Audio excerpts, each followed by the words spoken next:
Hello and welcome back to the Folk Podcast, episode 83. So we have a new guest for you here today. We have Jason here, and he is, well, I just let Jason introduce himself. I think that's the best thing to do. So Jason, just go ahead and introduce yourself and give everyone your elevator speech about yourself. Hey, I'm Jason Gardner. I'm a retired SEAL. I spent 30 years in the SEAL teams. I was an enlisted guy, maxed out as the Command Master Chief of SEAL Team 5, and then I was the Master Chief of Special Operations Task Force West over in Iraq, and then our training detachment. And so now I am a leadership instructor with Echelon Front, and I go around talking, and I live in a super rural area, and I'm in a lot of the same stuff that everybody listening and the guys running this podcast are into, and kind of discovered them on YouTube. So that's who I am, kind of a homesteader, SEAL person, father, husband, just trying to get better.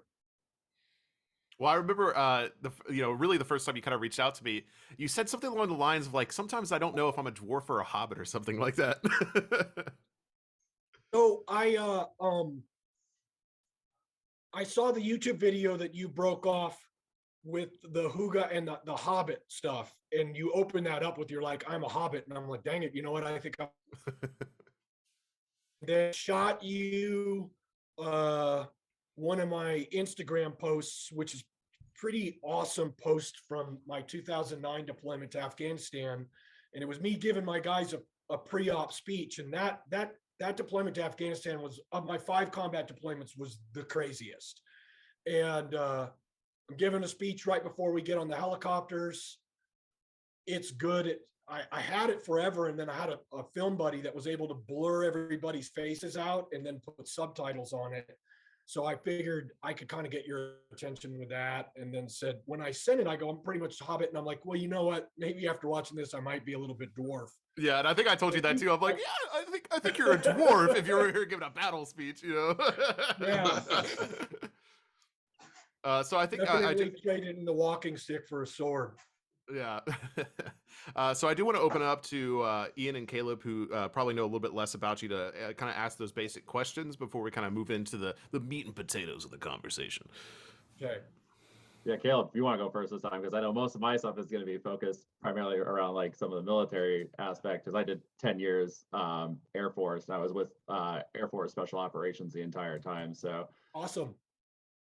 So the thing I'm curious about is what got you into the faith, and like how long have you been practicing? So here's how it works for me.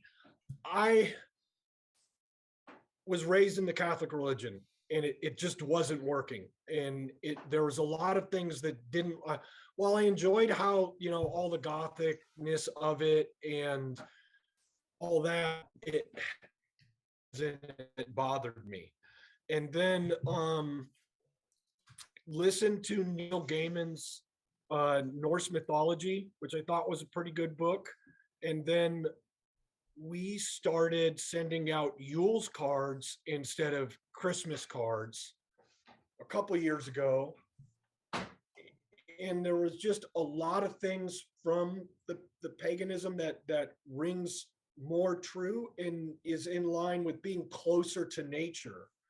And instead of saying like, hey, this nature is mine and I own it, but looking at it from an aspect of being part of it, I really enjoy. And I really enjoy the way the gods are laid out, because they're not cut and dry.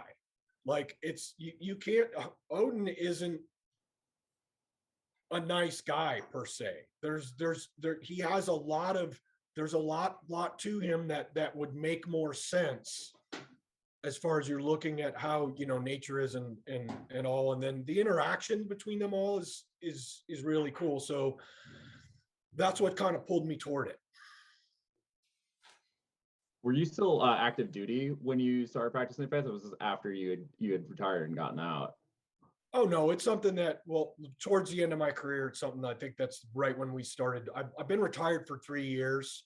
Okay. But I think that's when we started looking into it. And so what I do is I just look at everything. So I've recently been real interested in some of the Native American stuff, and looking at what and I tell you what, it's very similar to paganism. Go figure. And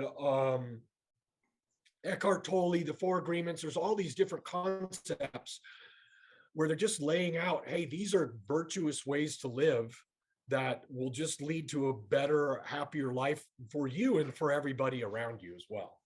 Well, and that's something that I've been on for a while now. And now, again, maybe it comes from my explorations into global shamanism.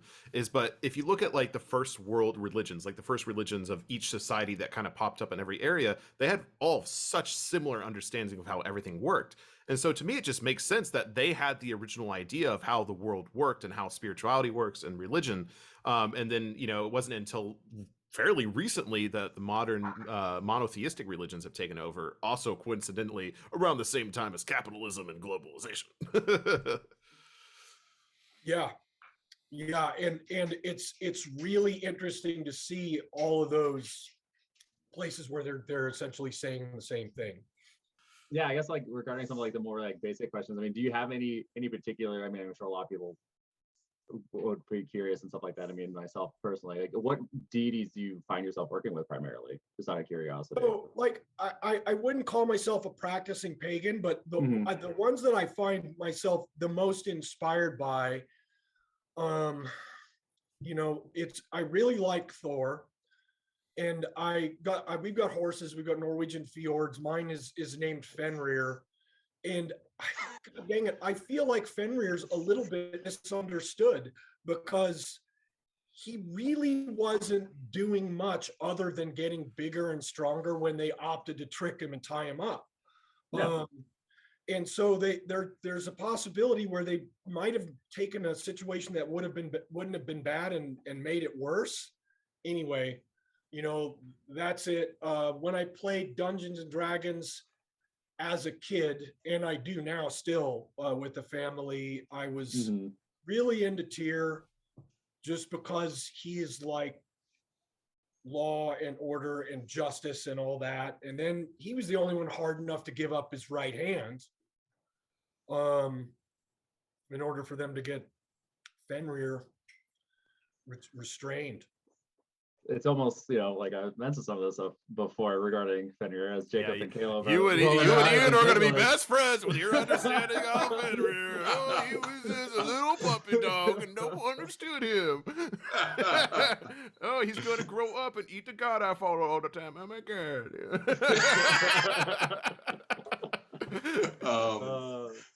I guess the last question I've gotten before we start diving into other stuff is, I know you said you're not really a practicing pagan, but with your long military career and everything like that, I know for myself, like I've got not personally myself, but like I have a lot of military members in my family, and a lot of that kind of tied in with a lot of ancestral work that I've ended up doing. Have you ever dabbled into Ancestor Veneration? I watched the YouTube video on that, and I haven't. No. I would say like I was I can't curious remember about that when you discussed it, and I've looked into my history, and I've dug into, like, I've tried to understand what was my draw to the mount. I live up here in the mountains, and this is where I feel at home. I felt a gravitational pull to this place that I felt was absolutely genetic. And, when I did my genetics, I've got a lot of Slavic and Germanic in me and some Swedish. And so I guess that kind of lays out. Yeah, like one thing I remember reading in that book, The Heathenry in the Sea, is Dan from there, who was a submariner, connected to his ancestors who were also in the Navy, the British Navy as well, and he had some way of like honoring them, and that's kind of what I've been kind of going down recently, is looking into my family's heritage, and something I talked about in that video is just like specific ancestors. It's like, okay, I kind of want to venerate them in some way and try to connect with them. And that's what I've been doing kind of recently at gatherings. And it's definitely developed some form of warmth, from the, around the fire. You feel like you're almost like someone's got a hand on your shoulder and stuff like that. So ancestral veneration is something that I'm still pretty new to, but I definitely think it has a pretty interesting effect. You know, having you already feel connected to the land, you know, for a way that you almost describe as an ancestral connection. So I'm limited there in that. So my grandfather on my mother's side's a German immigrant, and he was a farmer, and so I really like working with the earth and the working with it in a way that's, you know, more holistic. I'm losing the word right now for the type of stuff, the permaculture type of work. And then he was doing back in the 40s and the 50s high intensity grazing practices, which are fairly new now and really kind of coming up to the date. My dad was a Marine, and my grandfather was on his side was just kind of a guy. What I like to do too is look at some of these historical figures. One of them is like Crazy Horse, and another is Joshua Chamberlain from the Civil War, who are just both like super amazing and interesting people.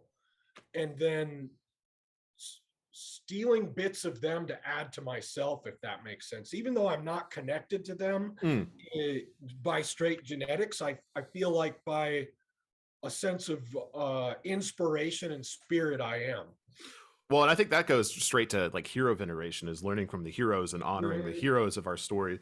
And something that, especially being from Kentucky, like Daniel Boone is still a very celebrated and almost like mythological icon around here. And I would argue a lot of people here in Kentucky honor him as like a hero and like do some form of hero veneration still. Sure. So one question. So one question I was actually going to ask you, and this is something I've been actually playing with for a while, having kind of started traveling those threads of just, you know, learning more about Norse paganism and just pagan practices in general, do you think it would have affected you differently if you discovered it earlier into your military career? Yeah. Yeah, because it would have rounded me out as a person. One thing that I had a difficulty doing was going to war with hatred in my heart. And so the problem with that is it doesn't allow you to think clearly, and then the potential for you to make mistakes. And there was a few of them I made on the battlefield that almost cost me my life and the rest of the guys in my SEAL task unit. And because that infects everything, and it infects the way you think. And if I'd been more like, you know, Joshua Chamberlain, who he was at peace with his heart, and the decisions he was making on the battlefield were completely free of any animosity or hatred. And understanding paganism a little bit better would have helped me with that, because there's, you know, so in paganism, it's who's the devil? There's not really one person that is this ultimate evil. Everybody is actually kind of like us as people, where they have different flaws. That would have been a helpful way for me, a lens to look at the world through, having gone to combat. Well, yeah, I mean, I remember Ian and you and I have talked about it, how we've just like, they've changed the term for like the enemy to basically dehumanize them, because before, you know, because now they're just like, what is it, target? Like you're supposed to say, it's like, it depends on what branch. Like with Air Force, it was like just contact. That's yeah, literally what, you know. And I mean, as far as I'm aware, each branch or units will probably have different things, but yeah, it is at a certain degree, it dehumanized the enemy. So that's why you start to have individuals that start to have, you know, like PTSD and stuff like that, because they've removed that aspect. They don't know how to handle that kind of stuff, you know, anymore, because they have taken the human aspect out of it. The other thing too is you go do a 6 or 8 month deployment, and every stressor is a fight or flight stressor. Then your body reinforces all those neural pathways and everything that goes with it. Then you come home and somebody cuts you off in traffic, and you don't know how to tell the difference anymore between a real stressor and something that just doesn't matter. And then boom, guy cuts you off in traffic, and here comes the adrenaline, up goes the cortisol, and your temper's just gone, and it's out of hand. So that doesn't help you. The other thing is when you start, the flip side is your behavior can get completely out of control if you dehumanize people. Well, and I can't remember. I think we were talking about it in a podcast. Was that statistic that like only 20% of people actually fired their gun in World War I or something like that, which is obscene. And so that was one of the things the military looked at. They're like, how can we get soldiers to fire the gun more? Because they look across the field and what they see as another human and someone that very well could be like kinsman, especially if you're in Europe. You know, they don't want to fire their gun, and so that's when they started like figuring out ways to dehumanize the enemy. Yeah, good grief! And could you believe the Civil War, where we got documented cases of brother on brother and cousin Yeah. on cousin at different battles, where it's mind-boggling. We're just really lucky that we live in the United States right now, and we're not over in Ukraine or something like that. Mhm. As I travel one country over from the Ukraine in 2 weeks. And I mean, there you'll be good to go. It's heartbreaking to see what's going on. Well, yeah, I know one thing that's going to be really hard for me is Tina's been messaging me about it. Is when she goes to the main train station now, there's always Ukrainian refugees there now, and I'm like, damn, that's going to be. I've lived in the United States. I've never had to experience anything like that, so I think that's going to definitely be an eye-opening experience. Is seeing the effects of a war. I've never seen that living in the United States all my life. Yeah, and I didn't think that we would see it in Europe in our lifetime. And I'll go ahead and include Ukraine in Europe. So I think, though, at the end of the day, that the good will triumph. Because the they're doing, where they centralize their command, and they're just being brutal, and they don't care about their soldiers. And so that just isn't going to work over the long run. No. Right. Well, I mean, Ian and I've talked about this. We don't have to go into the Ukraine tangent too much here, but yeah, I mean, because I know an extensive amount about Russian history because I took a lot of Russian classes in college, and this has been one of their problems since the dawn of their time. Is they do not know how to actually build a good supply chain for their military. It literally happens every single war they ever have. They do not have a supply chain at all, and so they can't sustain long conflict. Logistics wins wars. Yeah. So on a nice Alexander the Great said, "My logisticians are a sour lot because they know if my campaign fails, they're the first ones I'll slay." Yeah. So slight combination there. So I think one of the reasons, I would say you've probably connected to heathenry and paganism, at least as a philosophy, is probably because of the leadership. I mean, because there's a lot of lessons in leadership within the writings, the Havamal, and things like that. Would you say that's correct? Yes. And I think the thing that popped me over the edge too was Tyr with their song "Hold the Heathen Hammer High." Oh, okay, yeah, the band here, yeah. Oh, yeah. I don't know if I've heard that. I had to listen to it after this. Write it down. Yeah, they've got that's the first time I heard that song. Then I had to listen to it like 50 times in a row and dug it. And then it was like, well, let me start looking into more of this. Well, that's something I was we like discovered. that the first time I listened to Highland. Yeah, that's something that I've discovered. I mean, obviously through the community is, having people come together that all have this understanding of paganism and heathenry. And it doesn't even have to be people that necessarily follow the faith. We've had a ton of people come to gatherings now that don't even practice the religion. They just come because the environment that we create by following these deities is an environment of mutual respect, of love, of gift giving. I mean, like, it's just insane, the generosity that comes out of people that start practicing this faith. Absolutely.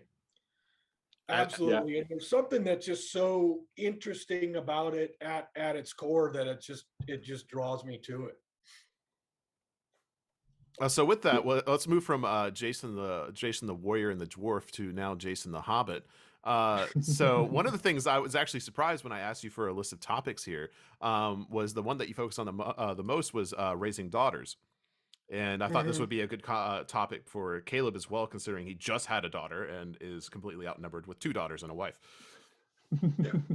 So, and that's another thing that we can learn from, the pagan history is that I think we're looking at, especially in the Scandinavian countries, they were kind of the first ones to come up with really giving women more rights than anyone else. And then there's I believe there's historical evidence that there were warlords that were women, which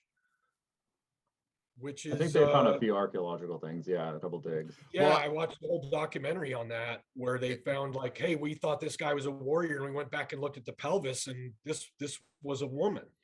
Oh, yeah, interesting the ones shield they found.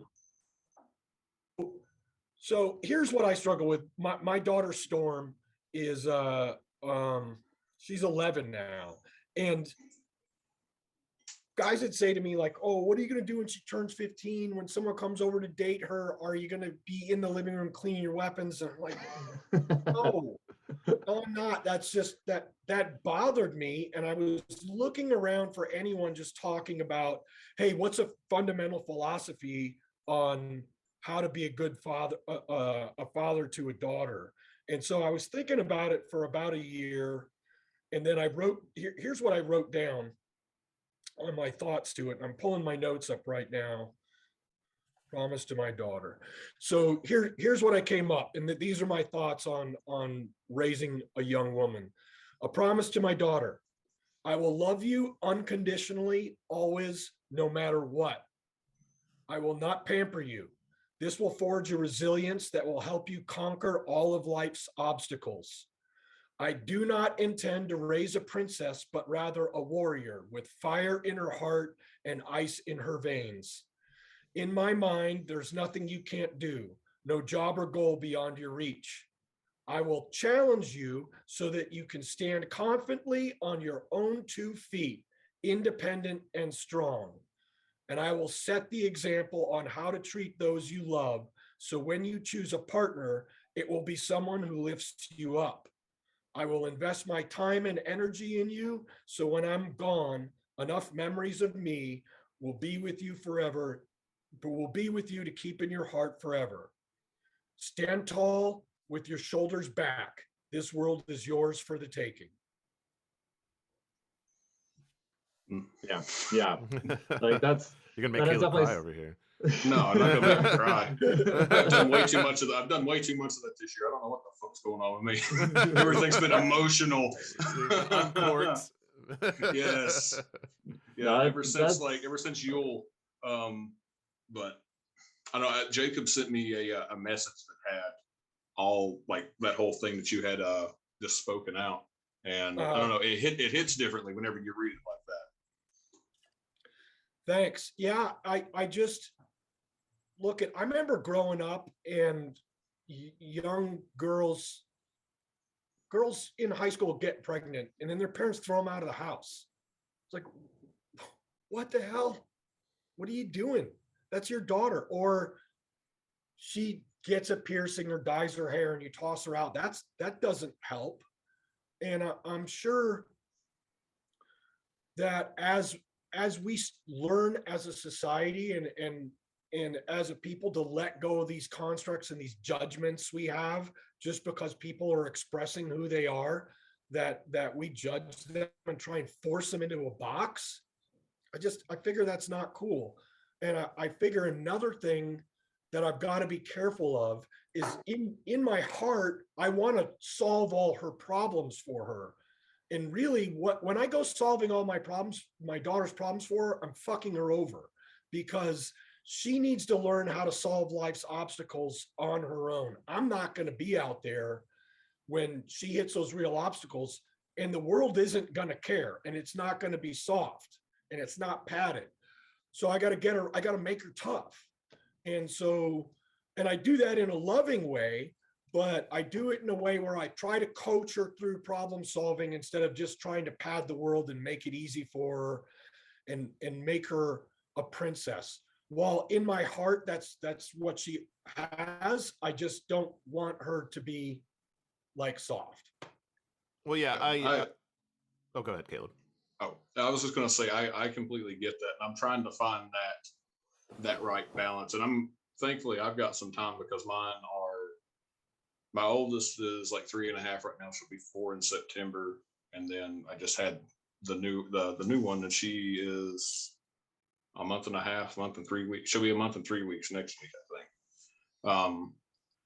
But I want to, I'm trying to, I want to try to find that correct balance of sternness and caring, because the way that part of the reason I think that I've only been able to have daughters so far is because my father was a shitty dad to his daughter. He basically had nothing to do with her whole life.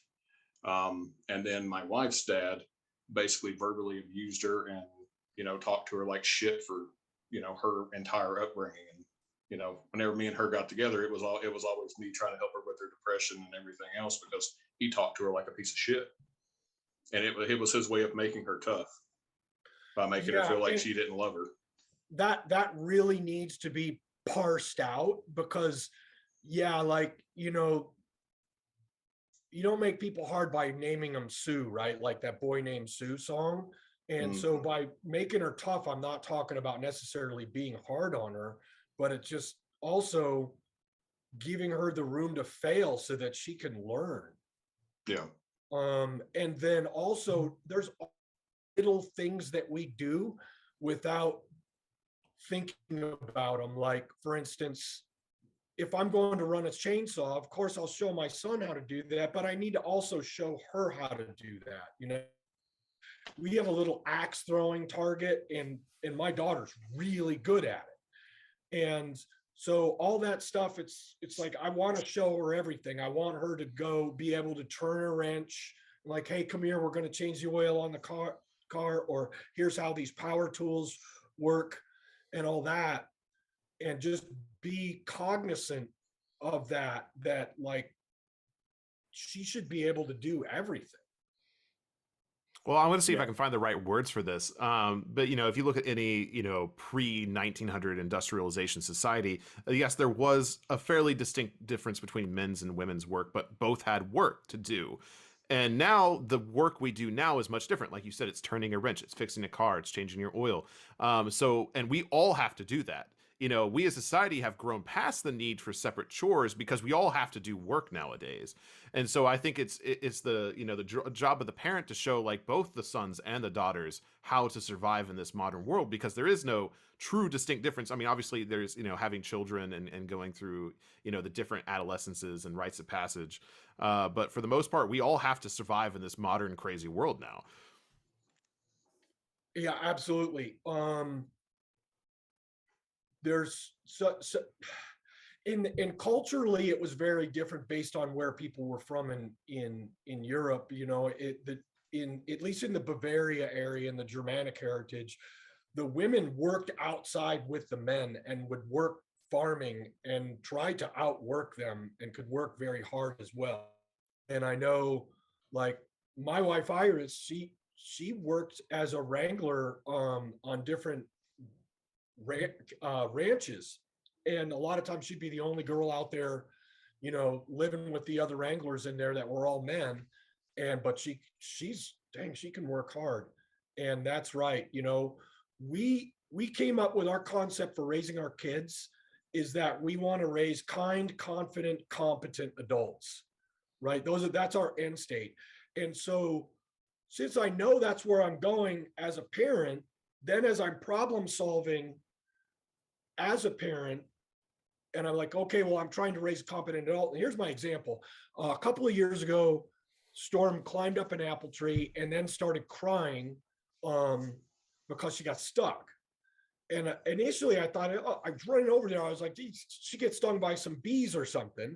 And then I get there and I realize she's just crying because she's stuck. And so I could go rescue her, but that's not making a competent adult.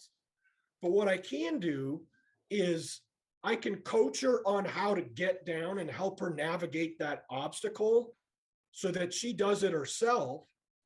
And then that's how I make her a competent adult, by not solving her problems for her. Well, yeah, and I mean, that's something in leadership in general, not just parenting. That's something I had to learn. The first time I had a leadership position, I was 23, still in college. I got promoted at the restaurant I was working in. And my immediate reaction to seeing someone not do something well was to just do it for them. And I learned that doesn't teach them anything. It's the classic, you got to teach them how to fish, not, give them fish.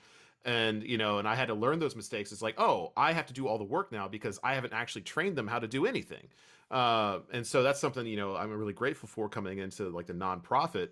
You know, when people were setting up these gatherings, you know, I'll give them the resources and the tools and experiences, but at the end of the day, they have to go out and do it. You know, I can't do everything for, you know, for them as well. And hopefully, you know, Ian and Caleb have experienced that when I'm like, here's the tools, good luck, and I walk away. Oh yeah. Well, no, we get that all the time whenever you're like, here, come on, you want to meet the gods?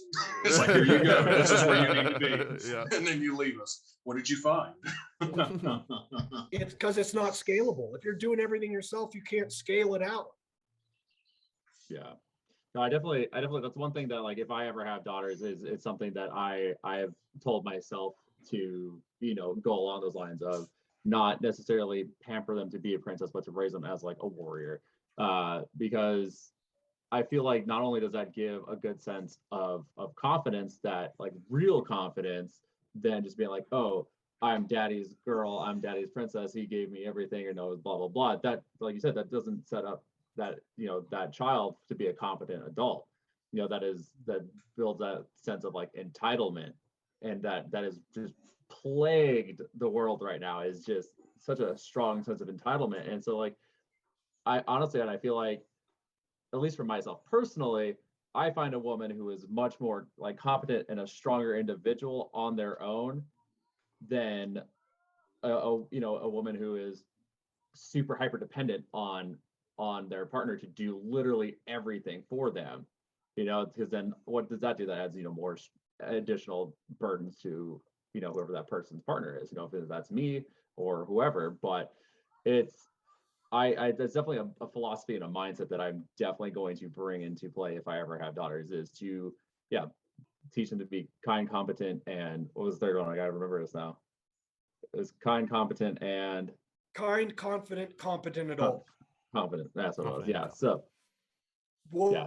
that's what I was worried about. I don't want her to get in a situation where when she does choose a partner, she's completely dependent on them, Mm-hmm. because that just leads to just the choices aren't real. The partnership isn't really set up for success. And Mm-hmm. when she's in a partnership, or any of us are in a partnerships where it's kind of a mutual relationship there, and there isn't one above the other, then it's much more healthy. It's a healthier way to progress.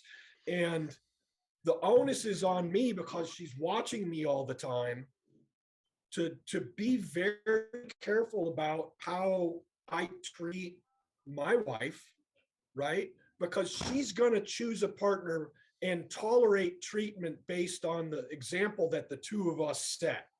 Mm-hmm. You know, if she ever gets into something where she's somewhat with somebody abusive, it's going to be like, boom, Yeah. and be out of that, because she's like, this is not how it's supposed to be. But where she sees, it's like, we're not screaming at each other. When we have conflict, we'll sit down and hash it out in a mature manner. Then that's the example that we got to set. And that's the hard thing about leadership, is you're never off the clock, ever. Yeah. Folks are watching you all the time, especially when you have a YouTube.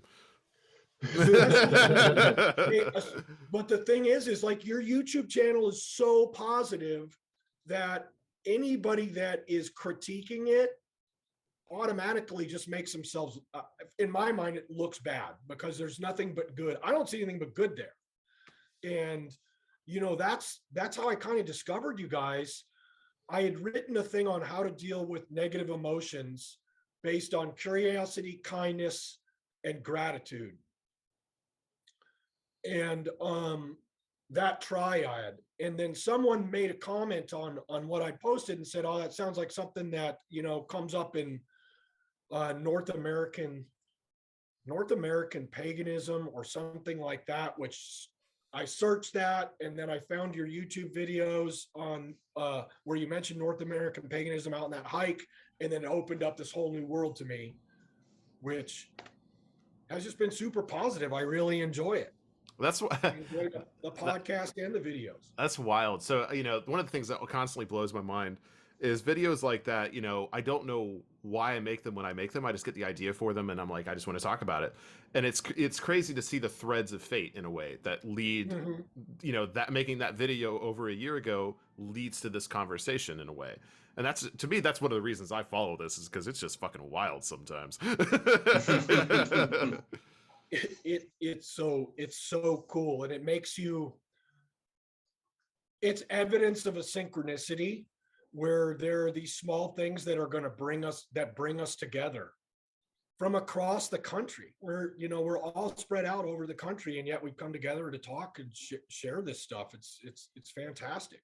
Oh, I have that moment so many times at gatherings when I look around. I'm like, well, I mean, Kevin's been doing this Snotra ritual where he does the ritual and everyone puts a rock down and says where they're from, and it's always from like 15 different states, from 16 different people. It's insane. Yeah.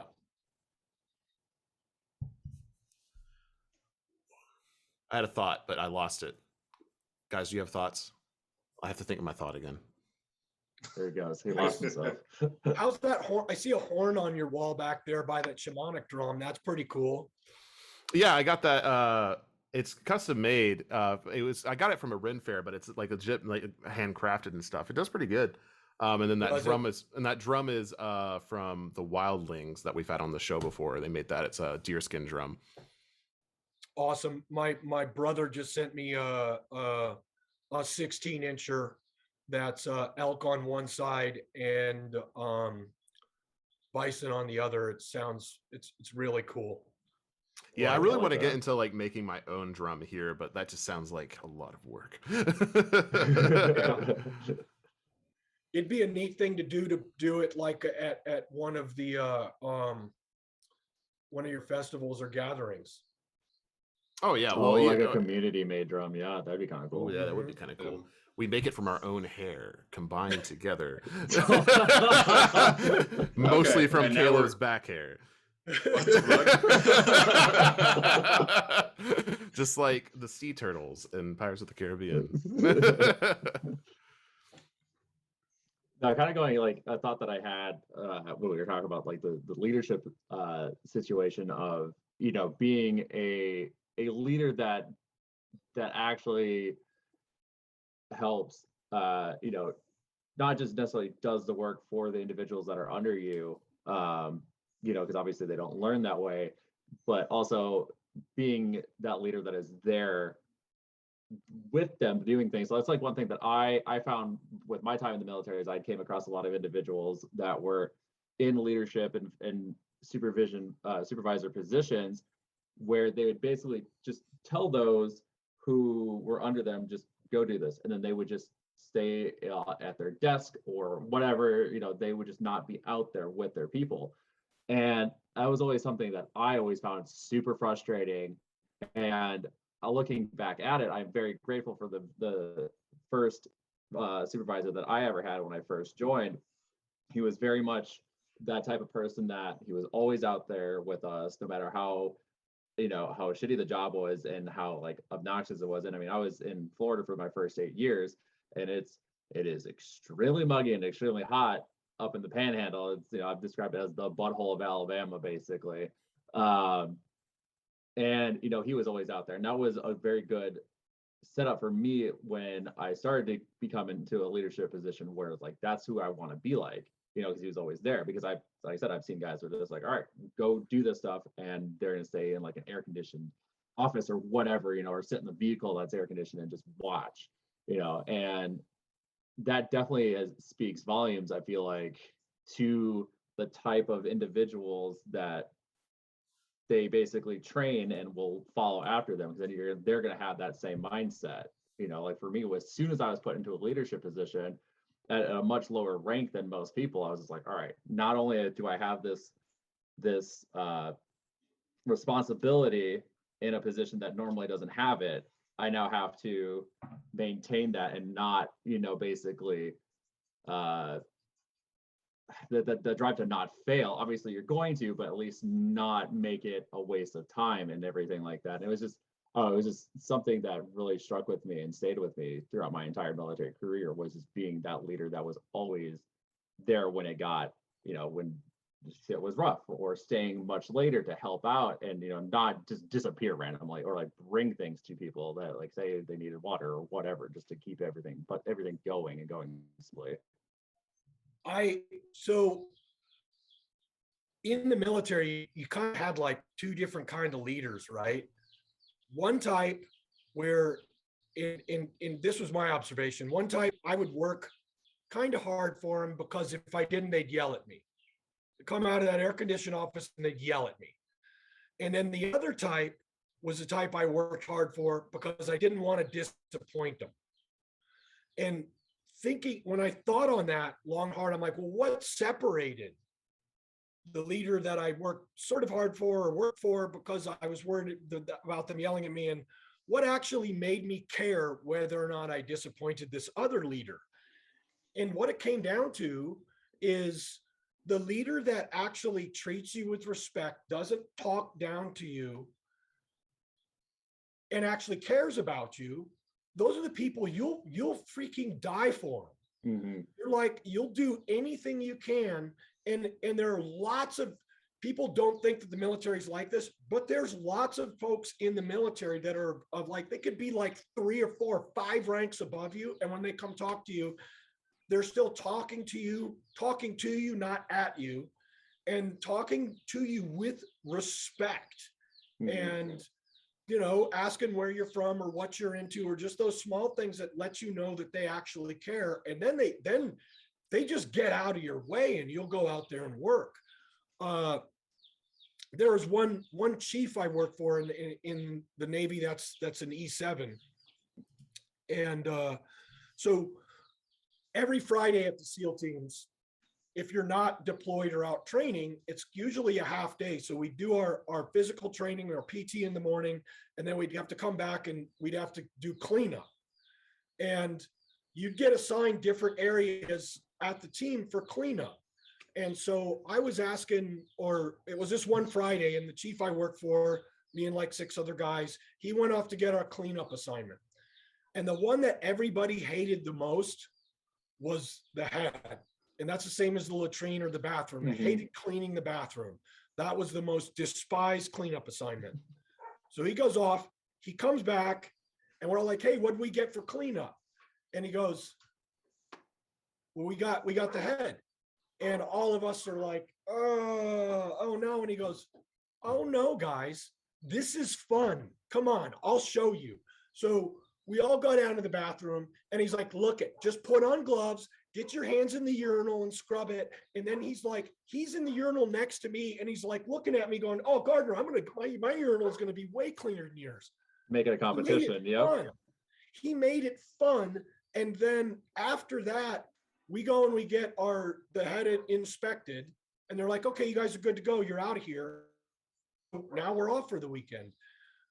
After that, every Friday when we were there, we volunteered for the West Head, and we had fun doing it.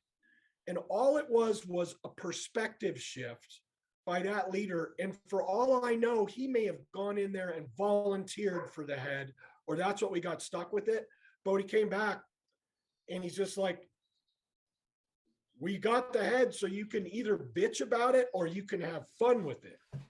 Why not have fun with it? And those are the kind of leaders like you talk about that are getting out of that air-conditioned space, and they're like, come on, fellas.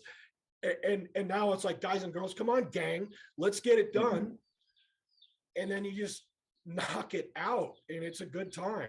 And those, oh shoot, he wrote the book Call Sign Chaos. I can't believe I'm dropping his name right now. Mad Dog Mattis. Oh, yep. In his book, he talked about being deployed over Christmas. I've been deployed for a bunch of Christmases, and he said, hey, this can be your best Christmas or your worst Christmas, but the choice is yours. And it's true. It's all about choices, and those leaders can influence those choices just by setting that example of putting a smile in your face in the face of adversity. Mm-hmm. Well, and it's interesting because I actually did something very similar in the restaurant world when I transitioned, because I mostly had to work in the kitchen because of our understaffing. And I was like, guys, we have the smallest kitchen, we have the lowest volume store, because that's where they stuck me. I was like, but we're gonna have the cleanest fucking kitchen. And so like Yeah. I basically instituted, like, you know, anytime like the upper management would come, they would be like, God damn. And they would be like looking around, everything was fucking shiny. And so then they would go to the more busy stores and be like, what the fuck are you guys doing? And they would get bitched at because ours kitchen was cleaner than theirs. And anytime our cooks had to go help at the other restaurants, they'd be like, this place is disgusting. So and so it's like, okay, we might not have the busiest one, but people knew who we were. And that in itself gave everyone a sense of pride. You know, it went from a store that was doing, like, basically all the cooks were doing fucking drugs in the bathroom, to the place where like the cooks were sitting there cleaning all day and going home feeling good about themselves. Yeah, that's such an awesome story, because that last thing you said, they were either, you know, before they were so bummed out, but when they felt like they were part of this thing and they had pride in it, now they're not doing drugs in the bathroom anymore. They're not trying to escape. They do it out in the car after the shift, but you know, like oh, thanks, man. You didn't smoke your crack in the closet. Oh, you're doing so good. Yeah, that was definitely one thing that I noticed. Kind of like going into like what you talked about, Jacob, where like, you know, it was a slower paced environment. When I was stationed at Herbert Field, you know, we were super fast paced, always in and out deploying, always doing something, you know. And then when I went to New Mexico to Cannon, it was a much slower paced base and unit and everything. It was just, it almost seemed like it was almost boring to a degree. And that's, you know, myself and a couple other guys that I was with when I was in Florida that had come around the same time that I did. All of us were looking at each other like, this is really slow compared to everything else. And we're just like, why are people complaining about stuff? You know, like, why are they complaining about some of the simplest things compared to what we would have had to deal with? You know, people would be like upset that like, oh, you're 30 minutes past your normal shift time. Like in Florida, we were working 12 to 14 hours daily because, you know, and we didn't really bitch about it until afterwards. You know, we'd be like, all right, cool, we did our job, and we're like, damn, that sucked, but at least we got it done and went home and, you know, enjoyed ourselves afterwards. But yeah, like in New Mexico, it was just the whole time, the slightest little bit of work that would pop up, or the slightest like thing that they would have to do, they'd be like, oh, I don't want to do it. And it was like, what the fuck are you guys complaining about? This is easy something stuff. to do. Yeah, exactly. We were all like, oh, great, let's go do stuff. So like, I did notice it where a lot of us who had came from the same base, like when we all came from Florida, because they did like some mass like Exodus kind of stuff where they sent a bunch of us over there. And usually those were the guys that were always down to do stuff. We volunteered for everything, and we just didn't bitch. Those guys that got promotion and rewards and stuff like that, even though like that was not something that I personally went after, but it was recognized. And the people that had been at that base for, you know, their entire career, and that was like their first base, and they're like, well, why are these guys who just got here being recognized for stuff? And it's because we don't bitch. We didn't complain. We went out and did the job and came back and did What do it you well. mean we gotta move all the vehicles from one side of the base to the other side of the base? Like there was some dumb shit we had to do in New Mexico and dumb shit we had to do in Florida, but like you still did it. And it's just, yeah, it was such a distinct difference. I definitely see like if you put that effort in, especially in a slower paced environment, that gives you more room to make things better, because you can actually focus on some of that stuff and take more pride in some of the more mundane things, or just some of the simpler things. But that just made me kind of think of that. I mean, it's that perspective that you gained by working that other job that you now knew that it wasn't. And that's the trick. And I struggle with like, how do I give my kids perspective like that? You know, I know that my default mode is, if I'm not careful, is to start complaining about silly stuff. And then you go and read something about like the Bataan Death March or the Chosin Reservoir, something like that. And you're like, oh man, I've got no reason to complain about everything. And it's interesting because I'm kind of careful about what I digest anymore, because I want to orient myself towards positive things. But it is it's really healthy to look at those negative things of some of those really dark portions of our history to keep your perspective correct. Because I think that's another issue in this country right now, a lot of people are complaining because their perspective is just out of sync with reality. You know, we don't actually have a civil war, and when you turn the faucet, water comes out. Right. Yeah. Oh, Those I say are this all great. like I was getting on my nieces because I got two nieces. They're 15 and almost 12, and they're raised straight out of the TikTok generation, always on their phones. You know, I mean, they live in pretty poor environment and stuff like that, and so they're pretty traditional Ohio trash at this point, honestly, sadly. And so anytime I see them, I try to instill, you know, the realization that there is such a different world out there. You know, because like they don't even remember things like, you know, like everyone says, oh, do you remember like phone booths and stuff like that? But I'm like, do you remember times before DoorDash, before you could like order food sent to your house? Like, imagine going back in time to our like agrarian ancestors and saying, oh, just imagine the future. You could just use a phone to call somebody to deliver food pre-made to your house. They'd be like, what's a phone? Pick up a hoe and till the earth. What are you talking about, you crazy person? Yeah. Shoot, you guys want to hear a good war story? You know, that was actually we're closing into the final 10, and I was like, you know what would probably be good to close this out is one good war story. It's probably a good thing to close it. So 2009 in Afghanistan, and up here behind me, that's Task Unit Trident. We got a CH-47 from Task Force 160 and a couple of Apache gunships that were from the 82nd Airborne Combat Air Brigade in that picture. But we were operating in troop size, which is like 40 SEALs plus a couple EOD when we went in the field there. Plus we would be plussed up with a platoon of Afghan commandos. And up until this point in the deployment, and we're about 3/4 of the way through the deployment when this happened, was every time we got into a firefight with the Taliban, which was every of 23 missions, we got in firefights, 21 of them. And one of our longer firefights was 4 days long. But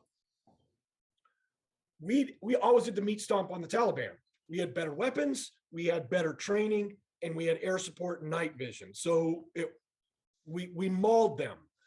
And we started to get complacent. And so, you know, I was talking about going into the field with anger in my heart. Like I would thought of the Taliban as savages. And what happens when you think of someone as a savage? Well, you think they're dumber than you, and they're people. They're not dumber than you. So we're going to hit this. There was a village in the mountains of north of Kandahar, and it was a Taliban area. So everybody in the village, Taliban, and there's a Taliban commander living in these two compounds on the edge of the village. So here's the two compounds. The village all goes out this way, and then there's like about a small hillside about the size of a 3-story building right behind those compounds, and then mountain ranges. So at midnight, the CH-47s drop us off on the other side of the mountain range, and we come off the helicopters. We get in our perimeter, helicopters take off, we take fire. So we start taking PKM, which is their machine gun, belt-fed machine gun fire, and a couple RPGs, rocket propelled grenades, comes whizzing over our head and blow up behind us. Luckily, we had an escort from those Apache gunships.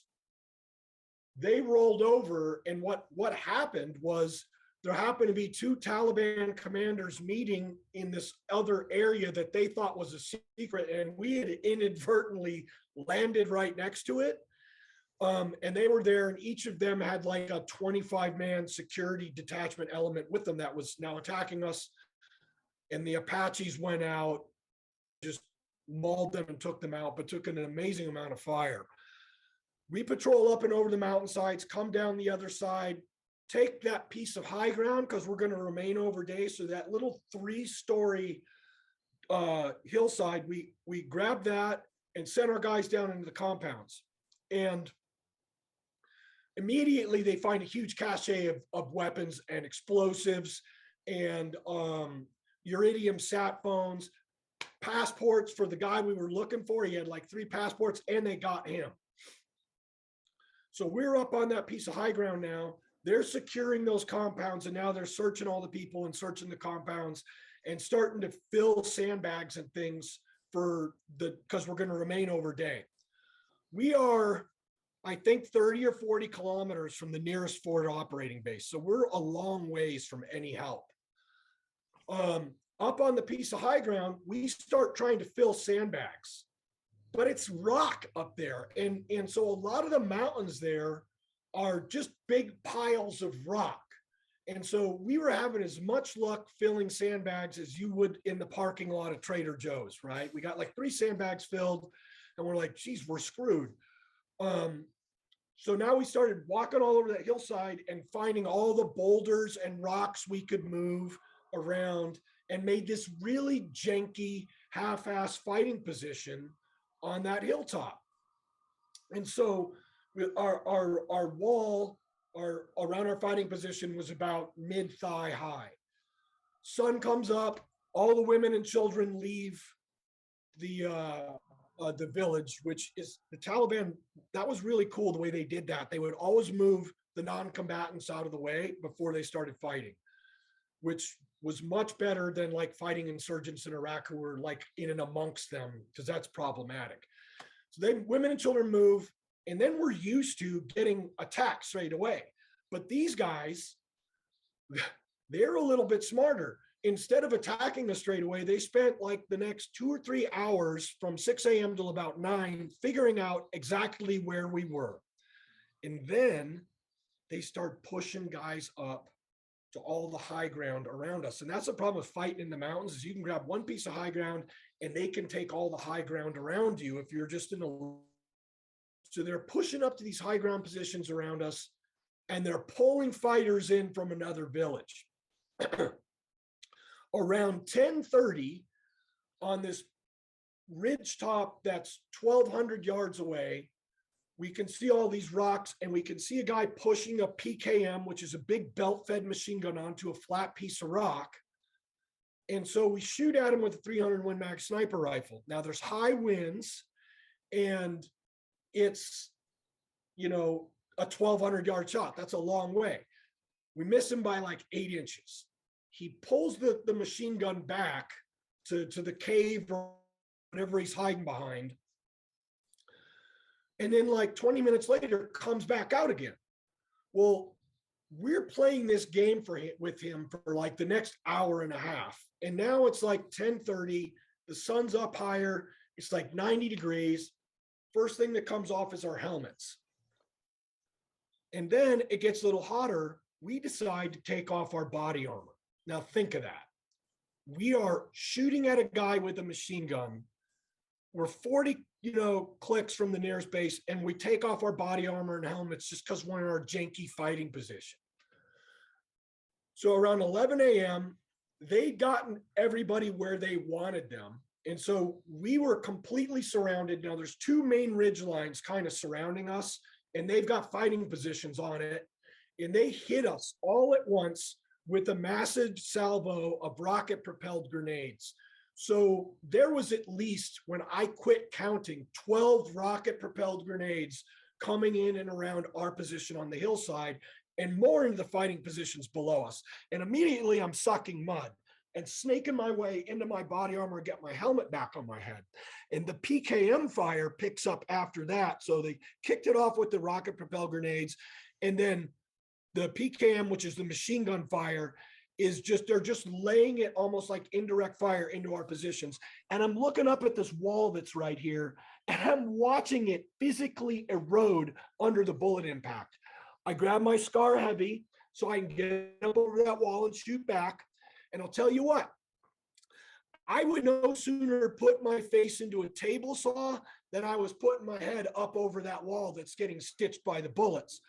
So I'm laying there and I'm listening to the communications, and I can hear big explosions in the compounds below us.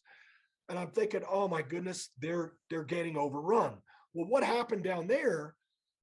They're taking fire from elevated positions, and they built sandbag fortifications on the rooftops, but they had to abandon them because they were taking fire from elevated positions. So now they can't see out. And so the Taliban had gotten close enough to the compound walls that they were lobbing grenades into the compounds with them. And they had to use their breaching charges to put up on the walls and blow holes in the compound walls so they could see out to shoot back and hold the Taliban at bay. We had one aircraft overhead. It was a Predator. And a Predator is a UAV. It's an unmanned aircraft. It had 2 Hellfires missiles on board, which can do a lot against an individual, but not against, massive troops. And that the Predator's at 30,000 feet and it's looking at the battlefield through a thermal image, right? So it's having difficulty even picking out any of these fighting positions because everybody's the same temperature as the rocks.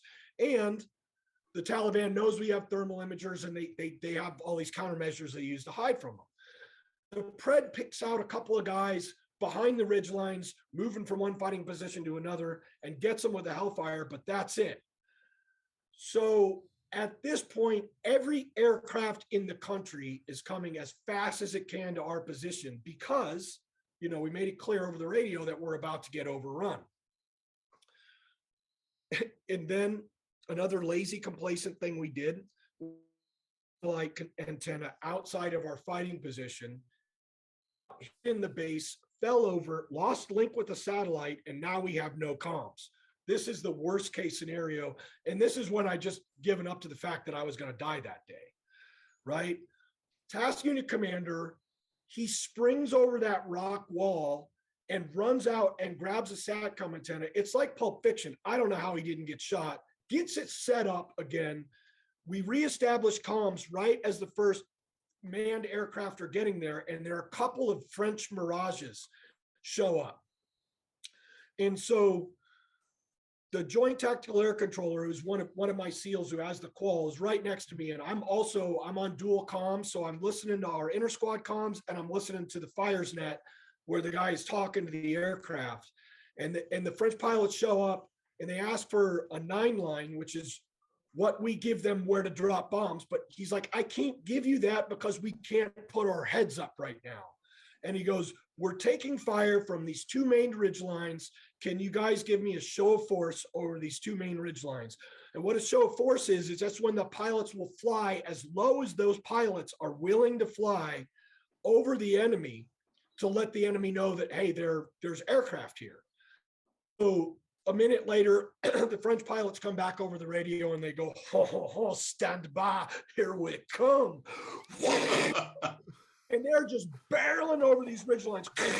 And as you know, when those aircraft fly low, they're kicking off IR flares to confuse any heat-seeking missiles that the enemy might have.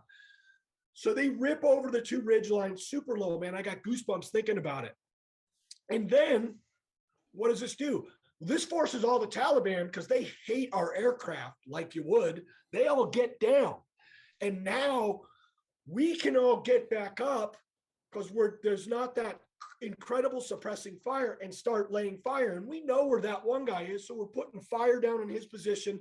The guys below us are just throwing out mortars as fast as they can. And they've got, so we had the mortars with the proximity fuses. So they would detonate 25 meters above the deck and lay down a big frag pattern. So those help keep people's heads down too. So we're doing that. Now it's an even fight, right?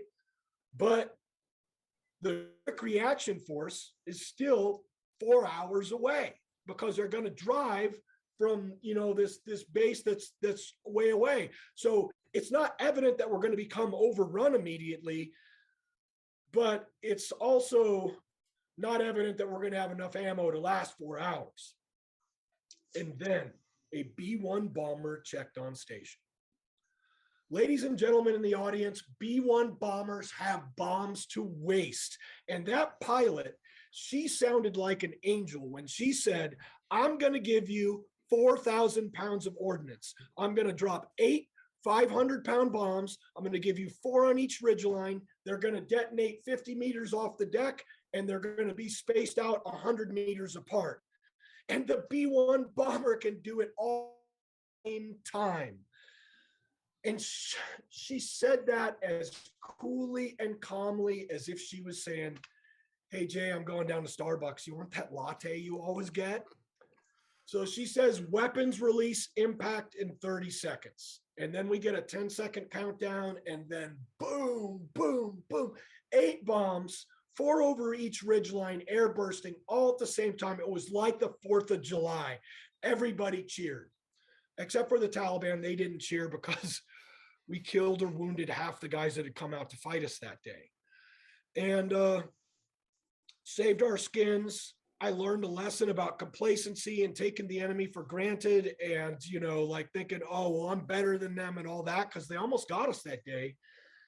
And then another lesson that I learned was it got to be 112 degrees up there that afternoon, and we didn't have any shade in our fighting position, and we ran out of water. We ran out of water around 1:32 in the afternoon, and then it wasn't safe because we were still in a low-level firefight until dark for us to go down and get more water. And then we extended there for another 24 hours.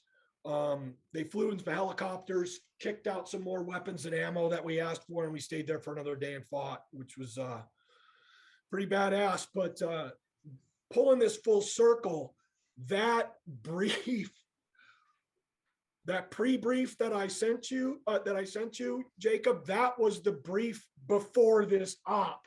Oh, so I'm talking a bunch of smack about how we're going to go kick the Taliban's butt that night. And and you're like, I'm going to come back for breakfast tomorrow or something like that.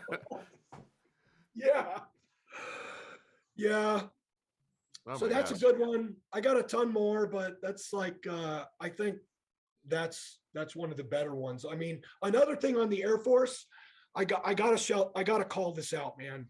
There is the Air Force Kazovacs, are call sign Pedro.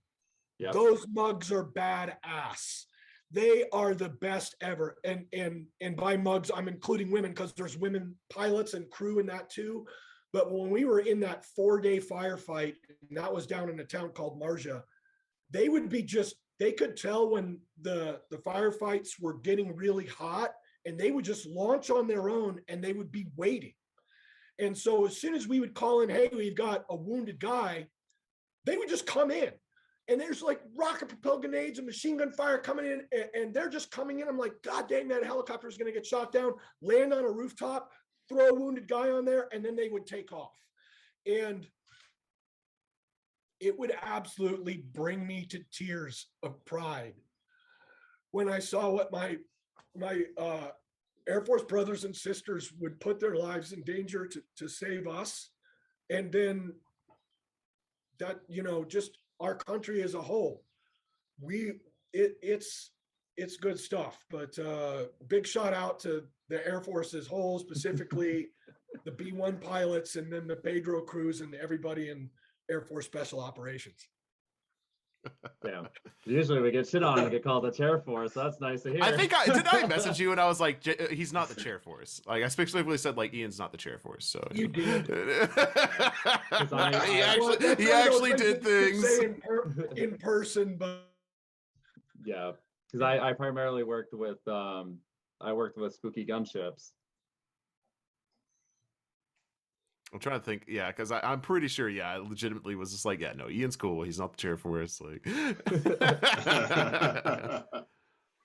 yeah, no, yeah, I worked with the spooky gunships for the 8 years I was in Florida. So yeah. Yeah, the AC-130s are awesome. I know several times we've run them Winchester. Yeah, they shot up everything they had. it was sad. It was a sad day when they retired them and they flew the last one. I was just like, damn, because I was at New Mexico by the time that had happened. So, well, damn, I don't even know where to go with that. Like, I think we need to have him back on for just a War Stories podcast. Yeah, I have to have a fireplace going. I'm definitely up to do it again, fellas. Yeah, no, yeah, truly. I mean, it's been great having you on. Thank you for reaching out and sharing that story too. I mean, yeah, that was whew. Yeah, that's crazy. But yeah, no, I'm speechless now. I'm just. Yeah. But yeah, I think the best lesson to end that on is kind of what you said there is, what you said about everyone coming together, seeing what the Air Force would do to protect you guys. I think we can all give each other a lot of shit, especially in the military. I've been very much witness to the shit talking there is in the military. My fucking God. You guys never shut up about the Marines. They like their crayons, man. But yeah, I mean, it's the same thing within the faith to some degree, seeing everyone come together under a united mission of whether it's protecting the country or protecting your brothers and sisters or honoring the gods, having something that is above you, I think is one of the best ways to make you the best human possible. So with that, I think it's time to end this episode. So thank you everyone for listening in. I hope you enjoyed the story. And Jason, thank you so much for being on the show and sharing that story and sharing all you did. Awesome. Where can people find you if they want to find you? Oh, probably Instagram at jason.n.gardner and at the echelon front for my work, but don't want to do a big advertisement. Well, that's, at the very least you get in the hour plus podcast, you get an advertisement. Hit us up at echelonfront.com. We solve problems through leadership. All your problems are leadership problems. There you go. All right. Well, everyone, thank you so very much. And until the hall, Skull. Cool. Oh.